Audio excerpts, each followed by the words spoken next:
Good morning, folks. Here we are. This is the second Sunday in the season of Advent.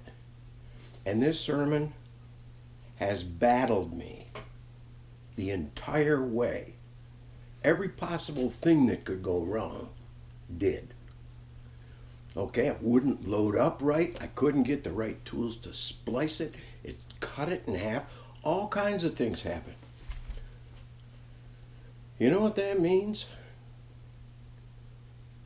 Me giving the sermon that I had this morning was not in the cards.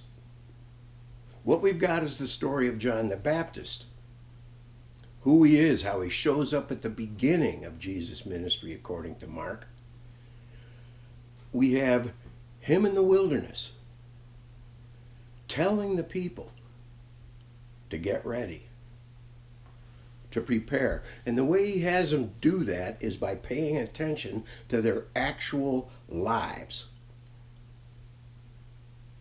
Coming to him and performing a ritual which wasn't baptism necessarily yet, because it was a baptism for the forgiveness of sins, rather than a joining to Jesus Christ, which we know about. They come for the baptism for the forgiveness of sin, and they go from there prepared to meet the Christ who's on his way. I'm going to talk about another John this morning because it's really on my mind.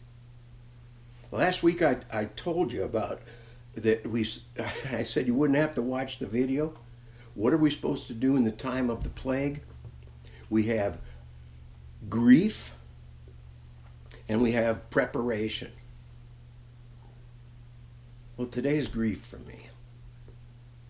I just got a phone call that my good friend John they took him to the hospital, and because of COVID, he was facing his death without us. And as a person of faith, what do I do with that? Until it comes home to your house or my house, it's an abstract thing. You see, this John, when I first came up here back in the 90s, he showed up in church because he'd heard me arguing in the restaurant, off on some rant about Jesus Christ and all that. And he said, "Where's that guy from?" And they said, "He's the minister down there." He says, I'll check that out. And he's a Buddhist. We're back to that, man. Buddhism, it never goes away. He's a trained Buddhist priest, and he shows up in my catechism class. Okay, I've got all these 8, 9, 10, 12-year-olds, and then I've got this guy with a long wispy beard and a shaved head sitting on a meditation cushion and taking in the gospel of Jesus Christ the way I would talk about it to some 10 and 12-year-olds. Well, he kept coming back. Years now, we've been friends. That's sad on a day like this. And one of the things about grief is you either pay attention to it or it comes back and eats you. Actually, the notion of grieving is woven into the John the Baptist story, if you stop and think about it. He comes to introduce Jesus to the world around him. And he takes all kinds of risks. He's the only guy that we actually have a physical description of him. He wears camel hair. He's got a leather belt. He eats bugs. He lives out in the wilderness and fasts. Doesn't eat anything. Doesn't drink any alcohol. He's just out there. And you would think, and Jesus said it, he would be foremost. He would be the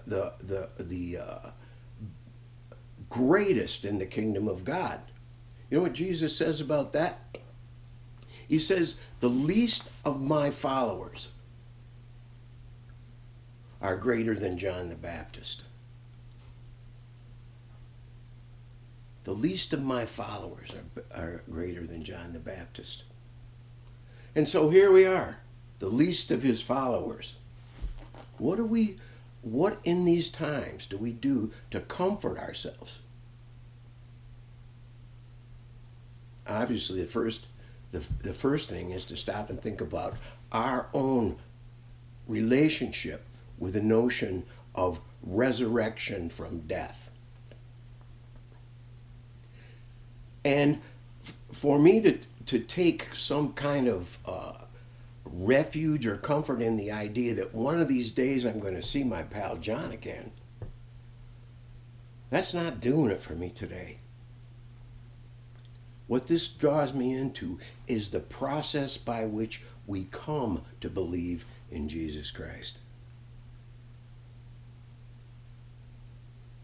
And usually that's the way, is we run into somebody. And that person opens up that one door to what is true in the entire cosmos. And that is, accept the seed, fall in the ground, and die. It produces no fruit. These are times, folks, of our seeds falling in the ground.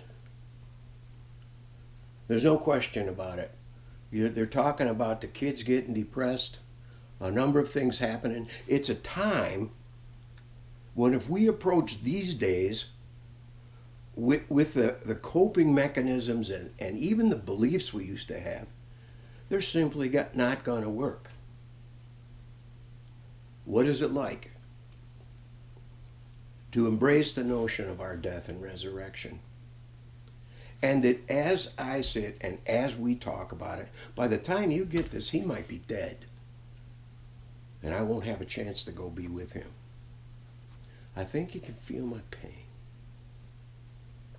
What do I do with that?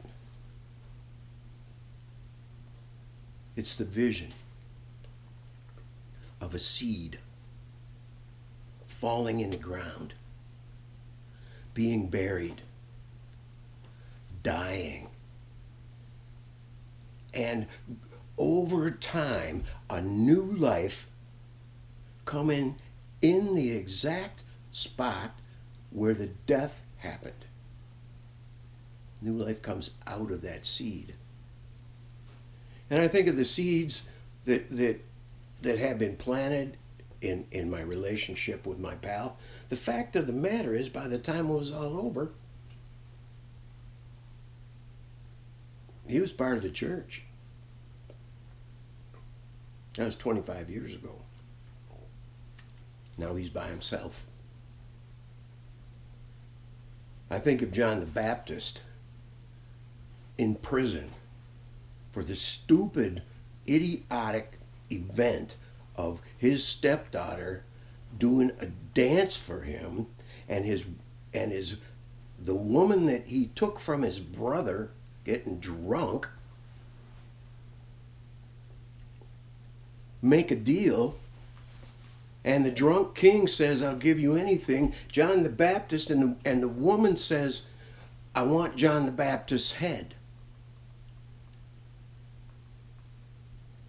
John the Baptist loses his head in prison, all by himself.